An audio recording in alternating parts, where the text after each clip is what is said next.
bienvenue. Bonjour. Aujourd'hui, on se penche sur un sujet brûlant. L'escalade militaire, très récente et assez préoccupante, entre Israël et l'Iran. On parle de ces frappes croisées, là, mi-juin 2025. Oui, une séquence très tendue. Exactement. Et pour décrypter tout ça, on va s'appuyer sur plusieurs articles, notamment du Monde et d'Arab News. Ils donnent les faits, bien sûr, mais aussi des éléments d'analyse sur les enjeux. L'objectif, c'est vraiment de comprendre ensemble ce qui s'est passé, pourquoi cette confrontation directe maintenant, et ce que ça risque d'entraîner. Alors, allons-y. On y va. Donc, tout commence avec l'attaque israélienne, le 13 juin, Contre l'Iran. et ça ne s'est pas arrêté là, ça continue sur plusieurs jours. Oui. Côté iranien, le bilan qui est donné est lourd. On parle d'au moins 224 morts selon leurs chiffres officiels. C'est considérable. Et les cibles? Alors, les cibles étaient multiples. Militaires, bien sûr, mais aussi des sites liés au programme nucléaire, des lieux de pouvoir et même des infrastructures énergétiques. Le Monde rapporte qu'à Téhéran, le sentiment c'était qu'Israël cherchait vraiment à semer le chaos, quoi. À déstabiliser en profondeur. C'est ça. D'ailleurs, on a appris aussi la mort du chef du renseignement des gardiens de la Révolution. C'est pas rien. Non, effectivement, c'est une perte significative pour eux. Et du coup, la riposte iranienne, elle n'a pas tardé. Non, elle a été directe. Des vagues de drones, de missiles balistiques qui ont touché plusieurs villes en Israël.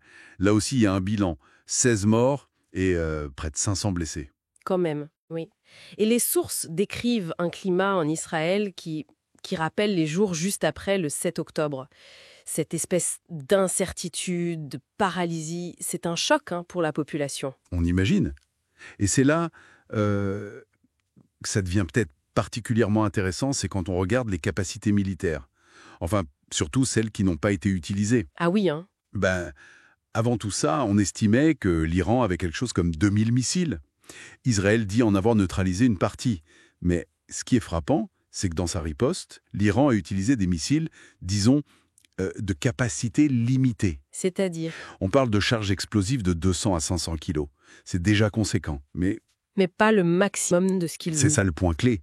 Les analyses suggèrent qu'ils ont délibérément retenu leurs armes les plus puissantes. Comme, par exemple, le missile Khorram-Shah. Lui, il peut emporter 1500 kilos d'explosifs. Ou leur missile de croisière, plus précis, plus sophistiqué. Ils ne les ont pas utilisés cette fois. Et ça, qu'est-ce que ça veut dire selon vous? Enfin, selon les sources. Ça suggère qu'ils gardent une marge d'escalade. C'est peut-être une forme de message.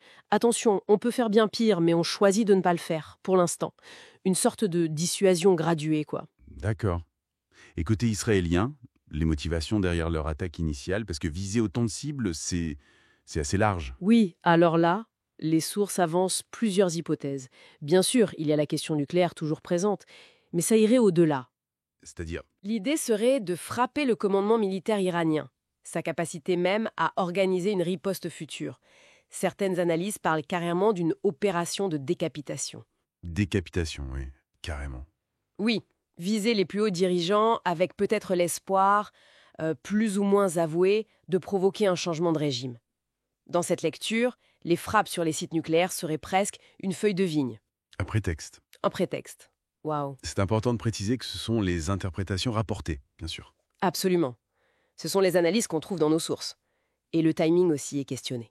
Ah oui, pourquoi maintenant? Plusieurs facteurs sont évoqués. Les calculs politiques internes de Netanyahou dans un contexte post-Gaza, l'idée peut-être que le coût international serait finalement limité, et aussi la fin récente des négociations sur le nucléaire entre les USA et l'Iran. Ça a pu être vu comme une fenêtre d'opportunité par Israël. D'ailleurs, en parlant du nucléaire, même si des sites ont été frappés, les articles soulignent un point important. L'Iran aurait toujours de quoi faire. Exactement. On parle de centaines de kilos d'uranium enrichi, de milliers de centrifugeuses, probablement bien cachées, peut-être sous terre, donc leur capacité à avancer vers l'arme nucléaire, elle n'est pas anéantie loin de là. Ce qui rend la situation encore plus complexe. Tout à fait. Et si on prend un peu d'auteur, le vrai changement ici, c'est qu'on est passé d'une guerre de l'ombre, via des intermédiaires, à une confrontation directe. Israël frappe l'Iran, l'Iran frappe Israël. C'est sans précédent à cette échelle. Précisément. Et le fait, comme on disait, que les armes les plus puissantes n'aient pas encore été sorties des deux côtés, ça montre qu'on est peut-être juste au début d'une nouvelle phase très très dangereuse. Donc si on résume, escalade majeure, frappe directe, des morts des deux côtés, Des motivations complexes qui sont avancées dans les sources, ça va de neutraliser des capacités militaires jusqu'à viser un changement de régime. Et surtout, un potentiel d'aggravation qui est là. C'est tout à fait ça. On est dans un engrenage qui semble difficile à arrêter pour le moment. La grande question, c'est quelle sera la prochaine étape? Est-ce qu'il y a une volonté réelle de désescalade quelque part? Ou est-ce que chacun attend de voir jusqu'où l'autre est prêt à aller? L'incertitude totale. Oui. Et ça nous amène peut-être à une dernière question, pour réfléchir un peu. Si on prend au sérieux ces analyses qui parlent de tentatives de décapitation côté israélien et de retenues calculées côté iranien avec leurs missiles, est-ce que cette confrontation directe n'a pas complètement redéfini les lignes rouges? Est-ce que les anciennes règles du jeu sont encore valables? Bonne question. Ça laisse songeur. Merci beaucoup pour cette analyse très claire. Merci à vous. Et merci à tous de nous avoir écoutés. N'hésitez pas à aimer, vous abonner et commenter sur notre chaîne Confluence. À très bientôt.